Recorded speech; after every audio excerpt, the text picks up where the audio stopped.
Takže čau lidi, já jsem Jenny a tohle bude Ask Jenny. A už to natáčím asi po čtvrtý, protože vždycky jsem řekla buď něco špatně, nebo prostě jsem tam ještě něco chtěla říct a prostě se to nepovedlo, nebo prostě jsem měla paměť. Jo, tak doufám, že se to teďka už povede.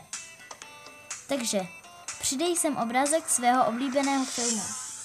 Já vám řeknu oblíbený film, nebo vlastně styl filmu, který už jsem zmiňovala, a jsou to teda horory. A nechci obrázek, protože žádný, kdyby vyloženě oblíbený film nemám, takže obrázek ne. Jak tvůj život ovlivňuje internet? Já si myslím, že hodně, protože kdybychom neměli internet, tak bych tohle video netočila. Doufám. Zveřejni fotku své oblíbené sci-fi postavy. Já jsem na sci-fi teda popravdě moc nefoukám. Nekoukám, takže žádný oblíbený postavy ještě k tomu nemám. Co by měla umět opravdová žena? Takže opravdová žena by měla umět třeba 2 věci na zaraz, třeba hrát na kytaru a k tomu mluvit na někoho, nebo prostě třeba hrát na kytaru a spát a pak třeba mluvit na někoho, což asi neumí nikdo. Takže, co znamená být nezávislý? No, o hodinu později. Jak to mám říct? O 2 hodiny později. No a prostě můžu to říct prostě na státech, že prostě máte jeden stát a druhý stát a třetí stát.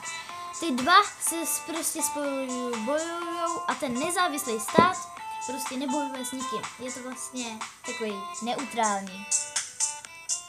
Tak a jak myslíš, že bude vypadat svět za 100 let? Aha. Takže já si myslím, že bude vypadat to hodně divně a hodně jinak, protože já jsem tady na tomhle světě, budu 15 let za chvíli a prostě si myslím, že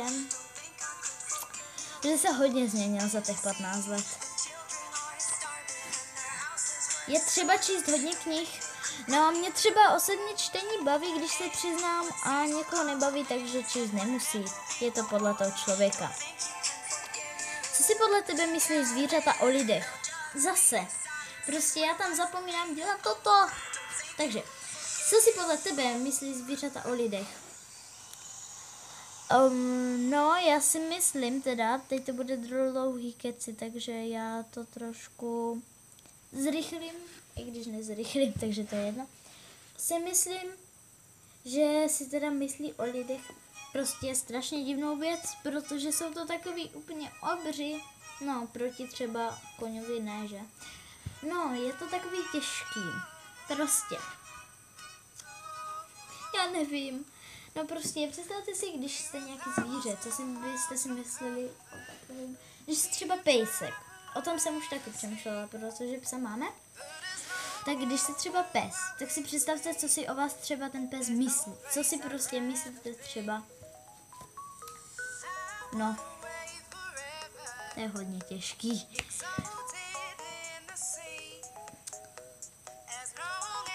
Jaký je tvůj oblíbený svátek? No to je asi jasný, že Vánoce, já prostě úplně miluju Vánoce. Prostě Vánoce. A hlavně se sněhem, který teď není.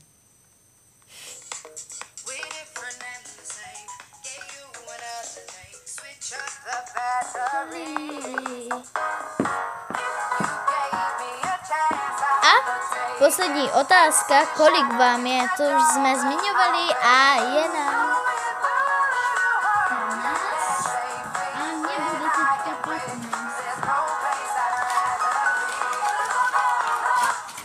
Takže tak.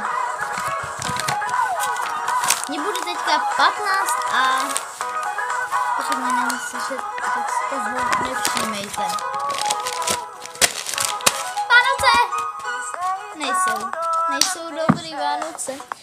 No a další otázka, jaký máš FB? Jakože úplně přesně do videa FB říkat můj nebudu. Za prvé ho nechci zveřejňovat, možná až tak, protože by si mě asi málo lidí přidalo, protože nás asi nikdo nesleduje a my tyhle videa točíme jenom pro sebe. Ale jako nebudu ho prostě zveřejňovat. A teď si můžete povšimnout písničky, která se jmenuje, už jsem to zapomněla. Ne, to tak se nemenuje, fakt hej.